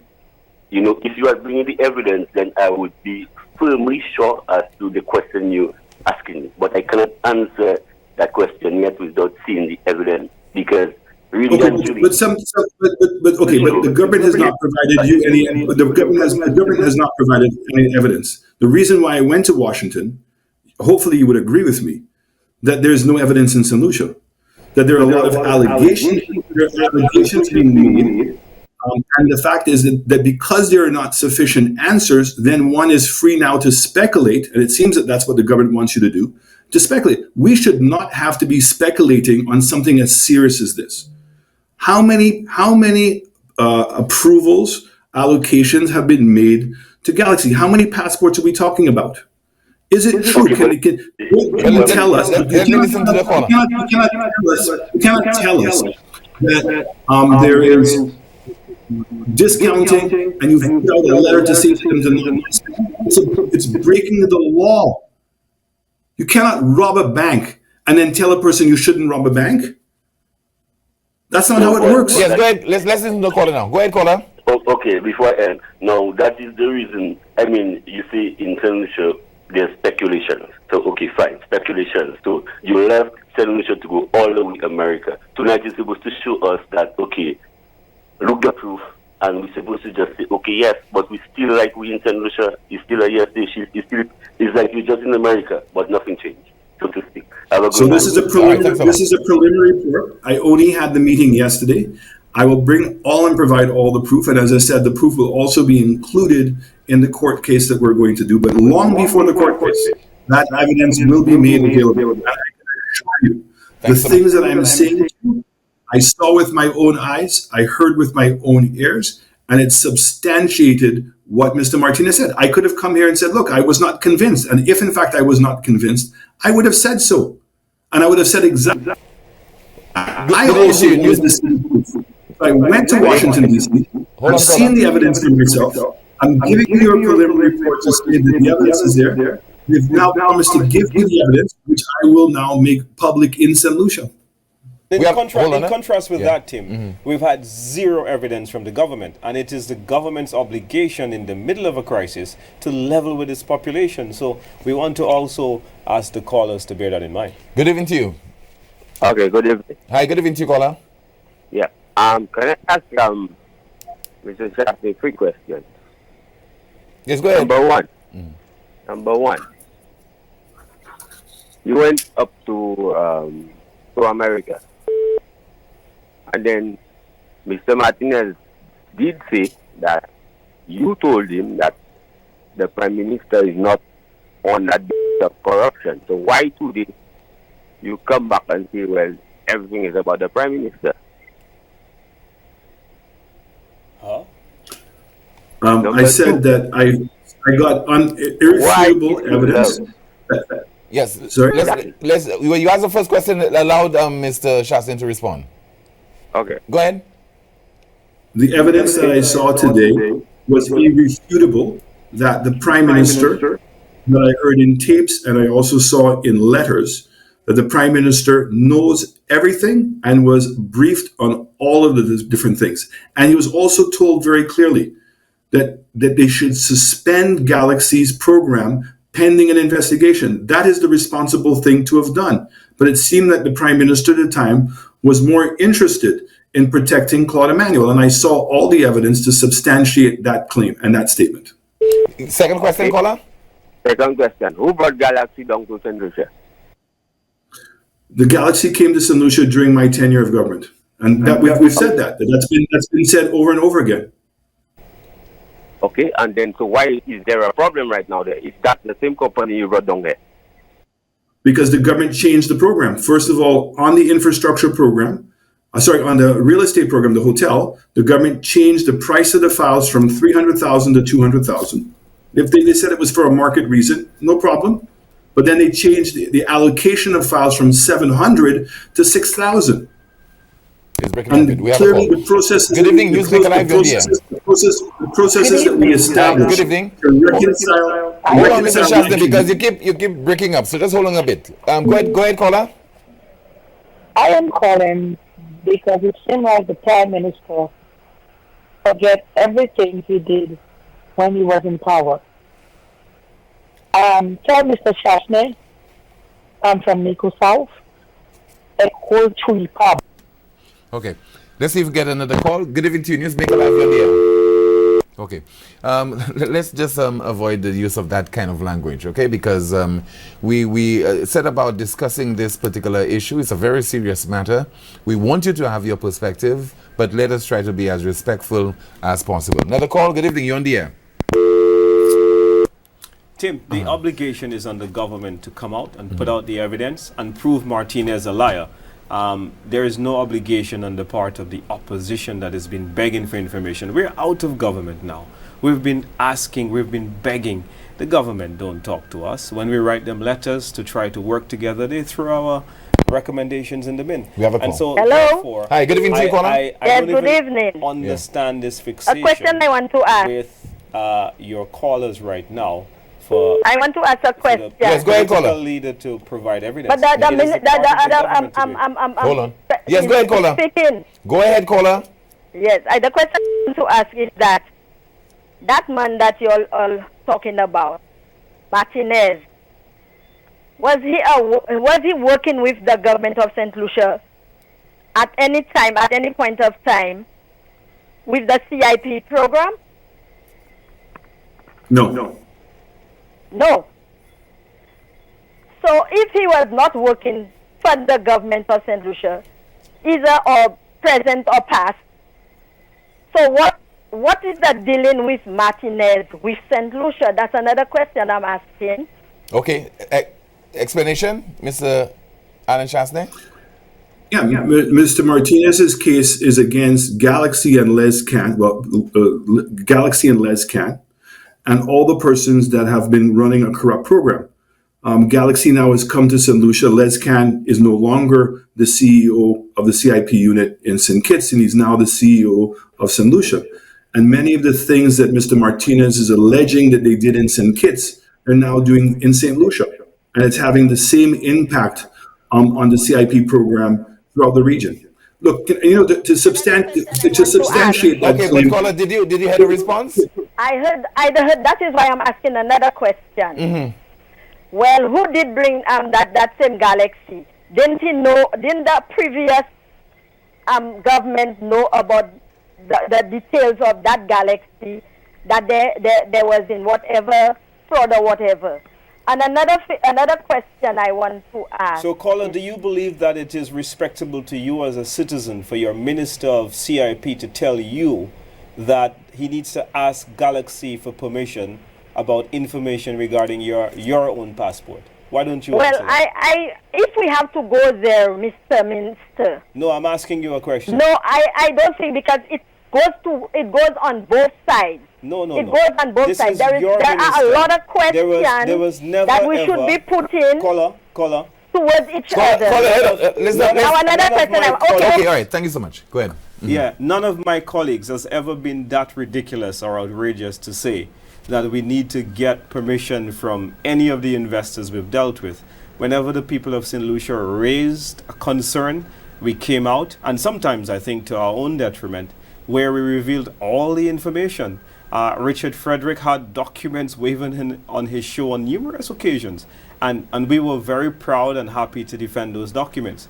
But what is at play here now, what is the ridiculous, is that we've got government ministers saying to the people that we need to get permission from the investors. We've got a prime minister is saying that he doesn't know. We've got the people of St. Lucia having to foot the bill for a gentleman who the Prime Minister claims is being sued in his personal capacity. So this is a mess, this is a crisis, and the Labour Party can organize their phone calls. This is the oldest trick in politics. Organize your people to call as much as possible. We are here as public servants to discuss the issues with them. We have a call. And we're not going to run away. Good evening to you, caller. What we're not going to do is to shirk from our responsibility to keep you honest. You can accuse us of what you want, but you guys need to be accountable. Where are the reports? Hold that point. You have a call. Good evening to you, caller. Good evening. Good evening. I want something clarified so that maybe the people of St. Lucia can understand that, yes, Caribbean Galaxy was brought in under the previous administration, but the CEO of Galaxy was not LesCan at the time, and he's the one that is responsible for all this corruption and everything that is going on. The allegations. Yes, the allegations. So I need them to understand, the people that are asking the questions, wasn't Galaxy brought in under the previous administration? Yes, but at the time it was a different Caribbean Galaxy. No, well, and then what's also interesting Thank you so much for calling. is that with all of its propaganda warfare tactics, the Labour Party has not ever lifted a finger so far to pin or to conclusively accuse us of being fraudulent at all. I'm proud of the program that we run. We run a very legal program. Tim, look at the comparison. We, in 5 years, approved 800 passports, okay? In the entire 5 years. That is what, 100 and how much a year?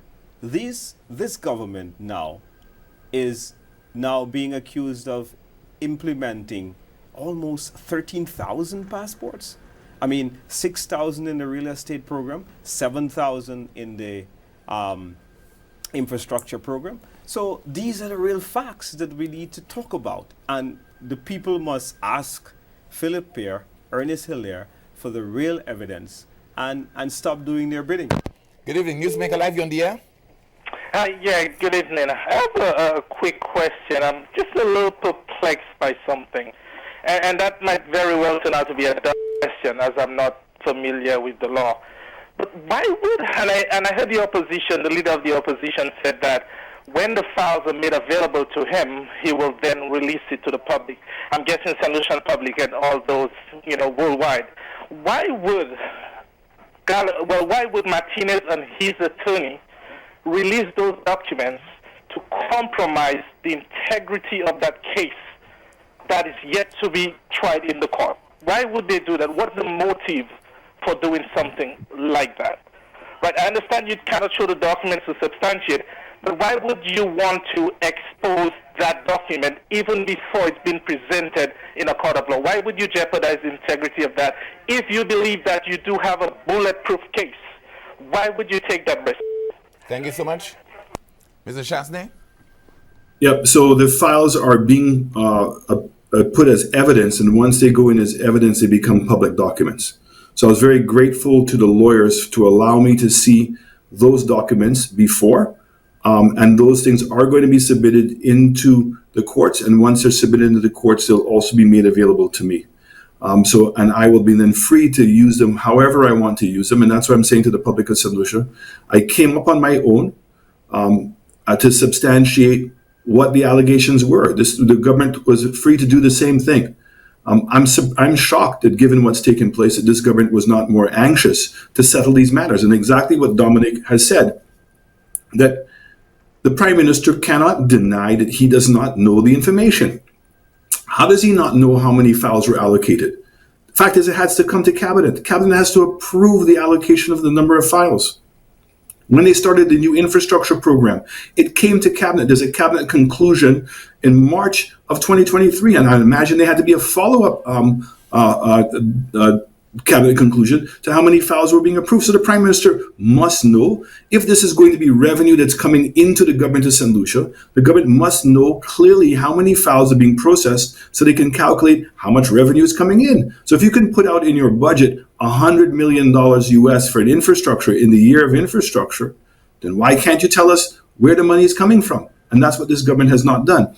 And there's two things I want to say, Tim. Sometimes you have to listen to what other people say to maybe get greater clarity. Out of the woods, Gaston Brown, the Prime Minister from Antigua, made a statement about his own CIP program. And it's the words that he used. He said that his program cannot be accused of racketeering. All of a sudden, racketeering? He touted his CEO as being one of great integrity. And he said that in Antigua, that people are not going to lose their passports because there's any allegations of underpaying. He even spoke that he has a program where people have to come and visit Antigua for 5 days. He smells blood. It's a man who professes to be the friend of Philip Pierre and the Labour Party.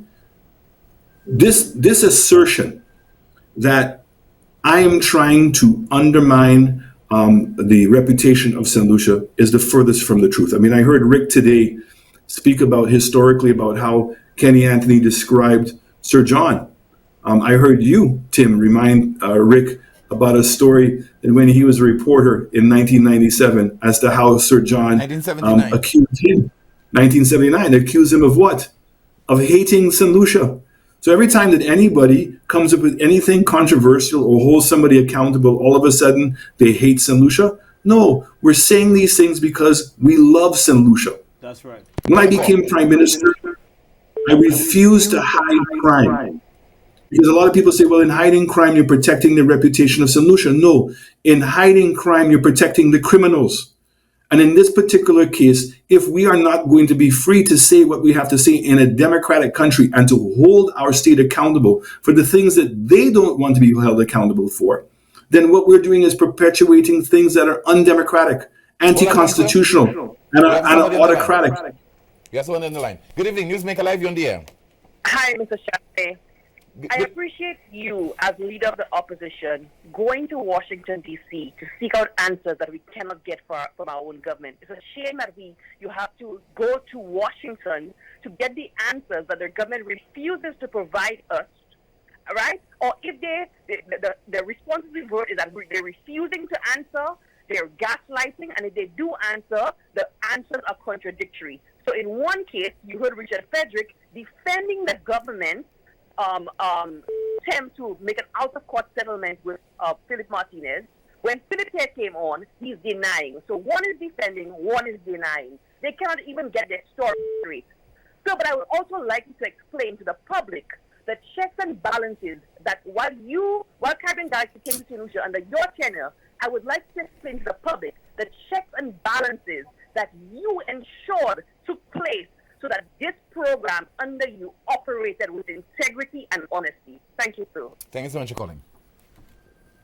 It's a very important question. And as I said from the beginning of this show, I understood as the Minister of Finance and as Prime Minister how important our correspondent relationship is to St. Lucia. You know, the example the Prime Minister used of people not being able to go online to purchase from Amazon, that's real. Not being able to go online to buy an airline ticket, not being able to transfer money. So when you're going to be traveling abroad, you're going to have to bring cash with you, and you're going to be limited to how much cash you can carry with you on international flights.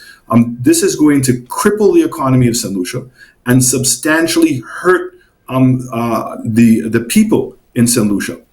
So it is with that in mind that we kept the independence of our CIP board. We made sure that the due diligence was being done in collusion with RSSS and INPACS, and that we were holding people accountable. If we're going to say that we're going to allow a private company to sell our citizenship by investment program, we have to put checks and balances in place to know that those things are happening. So the escrow account does two things. The escrow account, one, allows you to confirm that the money was sent in, the right amount of money. And secondly, the escrow account allows you to make sure that the person getting the money only uses it for the reasons that you said that they were supposed to. The idea of creating an infrastructure program and not knowing how much money Galaxy is collecting, not knowing where the money is going, and then allowing the issue of citizenships to be issued under the infrastructure program, and we don't even know if we've gotten $100 million.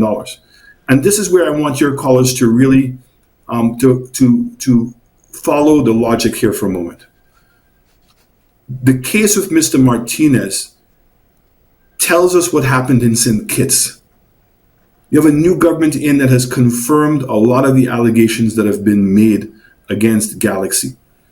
The number of files that were, where's the money, and the lack of accountability of where the money is. So we made sure there was checks and balances all the way through the system to ensure that the money is being spent the right way. And maybe that's why we only sold 800 passports. So you have to ask yourself the question, why would a government allow Galaxy to sell more passports than the value of the programs? $700 million of passports for a $100 million infrastructure program. $1.2 billion US for a $400 million hotel. Where's the rest of the money? Or does it mean that the money never existed? Does it mean that they gave them those number of files because they knew that they would be discounting? Now, if the government knew, and I'm telling you, the evidence I saw strongly, what's the word I want to use? Strongly and made a very compelling case that there was underselling and that the government was colluding in the underselling. Okay? Because there's no way that could have happened without the government participating, because ultimately the government is the authority that gives the person the certificate of citizenship only when they're satisfied that everything is being done properly. By allowing the underselling to take place, Tim, is where the danger has come. It is now tainted money coming into St. Lucia through our banking systems, through our lawyers, and putting those banks and the law firms in harm's way. When Belize lost its correspondent banking, Tim, it's because the correspondent banks lost faith in the entire financial system in Belize. And the fact that our government, the fact that our government would know that this was taking place, and not put an end to it, freeze Galaxy's account for the time being, and make sure that the allegations that are being made are false. But the reality is this government has acted irresponsibly by not doing so, and is now giving us the feeling that they know what's going on and what is being alleged is true. And the evidence I saw in Washington, D.C. suggests that this government knows exactly what is taking place and is complicit. Good evening, Newsmaker Live, you're on the air. Thanks for holding on. Good evening. Hi, good evening to you, caller. Taking my call. This is a special appeal to us. I do not know why we do not want to listen to reason. Listen, we have a prime minister who has told us absolutely nothing. A prime minister who hides his head in the sand and I don't know anything. I don't know. Everything you ask him, I don't know. You have a minister responsible for the CIP program who keeps telling us, and this is a trend for this minister. Wherever there is a situation that needs answered, he tells us, "You're not in charge." I have to find out from the foreigners. I have to find out from the people who are not citizens of this country what I can tell you, how much information I can give you. Here you have a man who has businesses in St. Lucia, who is trying to protect. You can say whatever you want. He's not just the former prime minister of this country. He's a citizen of this country who has businesses in this country, who is responsible for hundreds of employees, who has taken his time to go out there and find out information, and yet still we have adopted the prime minister's posture and burying our heads in the sand and say, well, show me the evidence. We have a situation where our children and our children's children and their children are going to be impacted. And we refuse to listen to reason. If it is, we had a prime minister who would give us information, who would give us an alternative way of thinking, something else. I can say, okay, show me the evidence. But this is a man who has taken his time out to go out there to search for the information.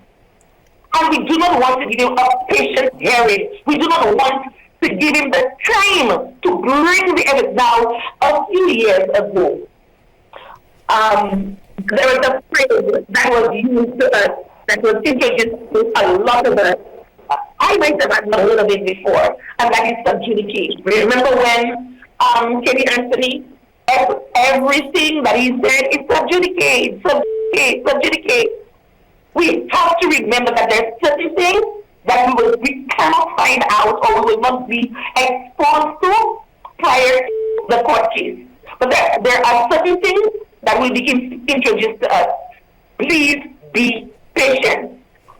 Be patient while those well-meaning solutions ferret out the information for us. Have an open mind.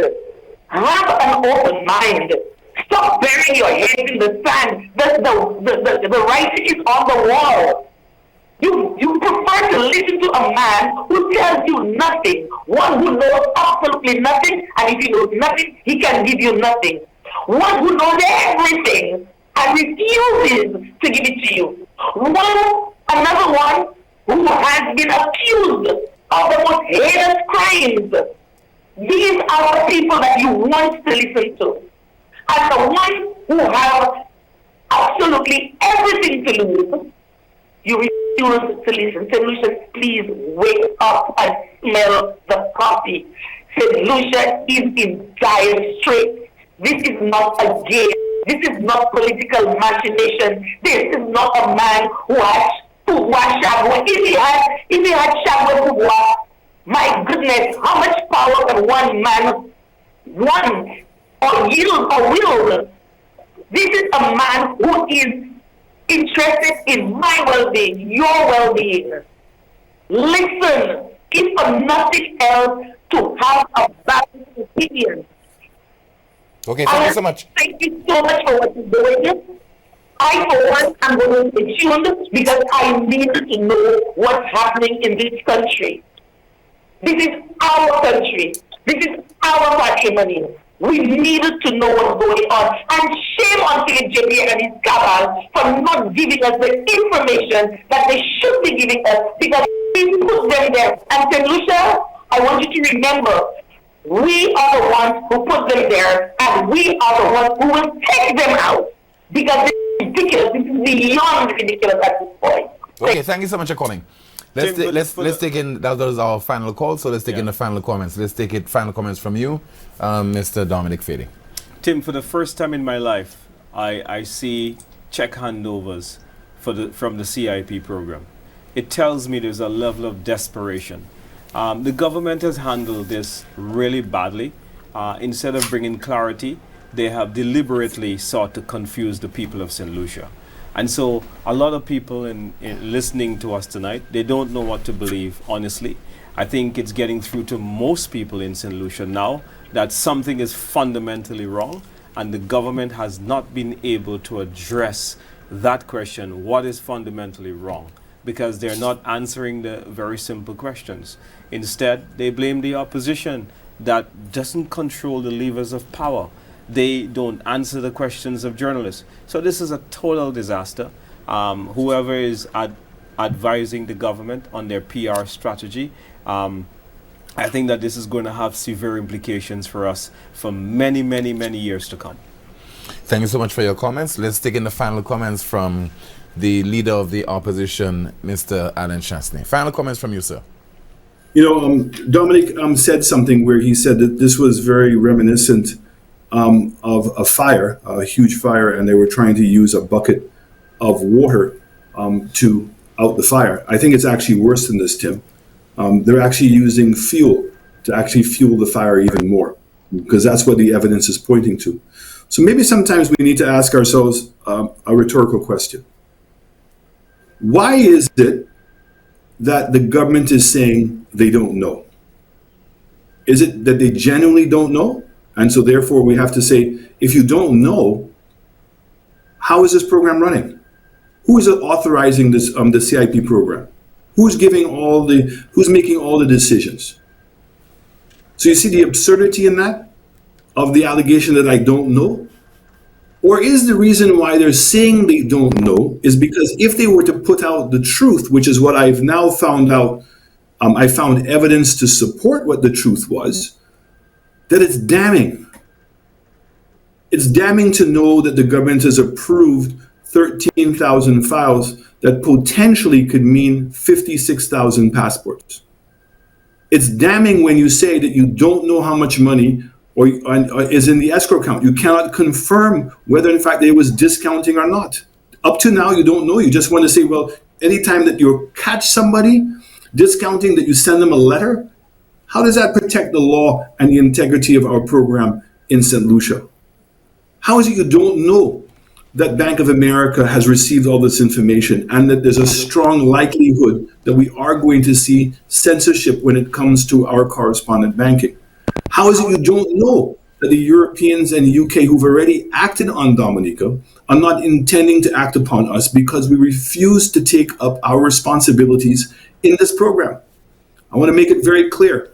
I've made certain allegations tonight, and I will provide all of the evidence to those allegations. I am also very concerned because I was privy to information that when it happens is going to be even more damning to even what I thought was possible. This program, the way it's being managed, the warnings that have been given to this government are on record. I've written several letters publicly. I've been on several shows to explain why I think that the government is running this program, mismanaging it. I've spoken about the consequences of the mismanagement. And now we have to even beg the question.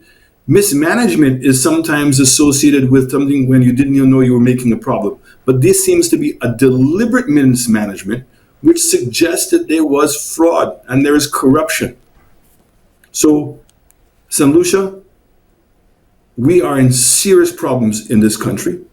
The evidence is clearly there, even without me going to Washington, D.C. All the suggestions were there that something is wrong. And the fact that the government has not been able to allay our fears of what's going on in this country, and in particular with CIP.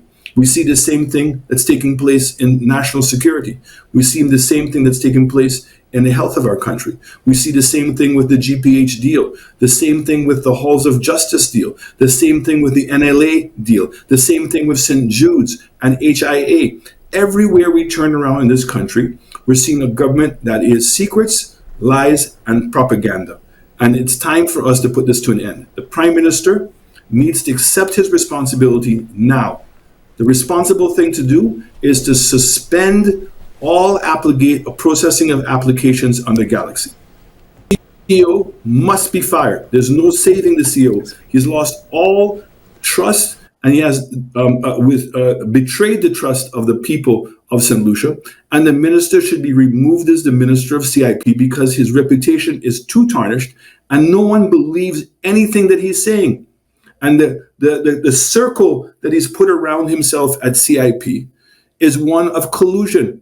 There's no independent persons who are seeing the thing. Now, Tim, you made a suggestion of the government meeting with the opposition, and I would say to civil society, but there needs to be an independent entity that's put together ASAP to confirm some of the allegations that I've put out tonight.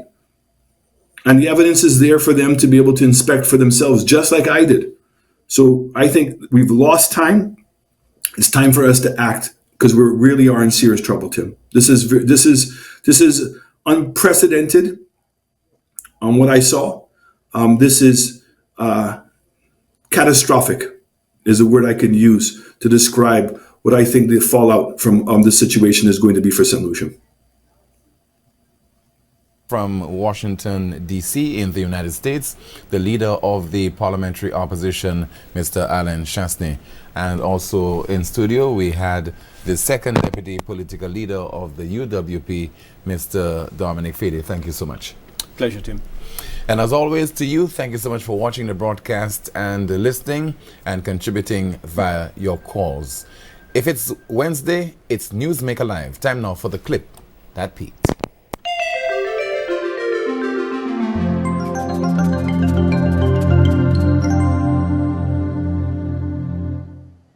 What are you going to be, do you think, when you grow up? A farmer. Oh, have you ever lived on a farm? Yeah, How do you milk a cow? What's the first thing you need to milk a cow?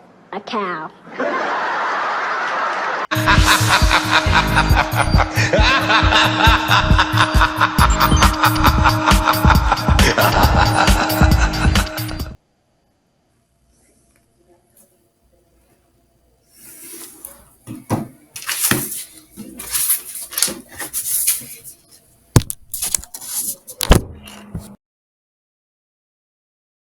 Thank you so much for watching. My name is Timothy Polion, saying good night and see you next time. I, Philip Joseph here. I would like to be judged as being the Prime Minister, not being judged as being part of a government. Came into government that we had a manifesto and a vision and mission that had been approved by my party, by the highest body. Basel 11 has not been in existence. 50 was...